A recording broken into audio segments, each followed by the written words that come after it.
Hello everyone, welcome to Rita's kitchen. Today I will show you how to make some string hoppers. Here I have got 250 grams of slightly roasted rice flour. You can use either red or white rice flour.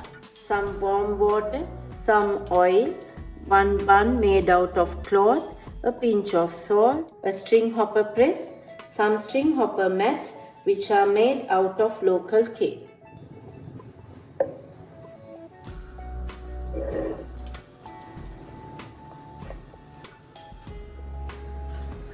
Apply oil on both the sides so you can remove the string hopper easily.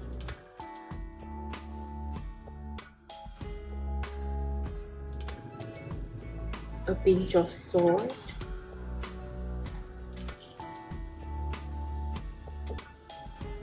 And some warm water.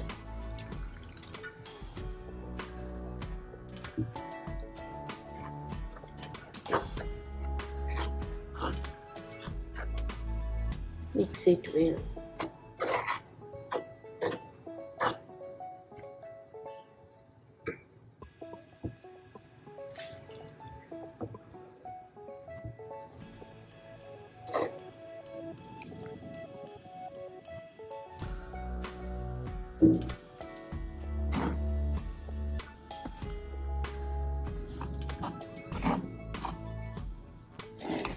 Keep adding warm water until it forms into a dough.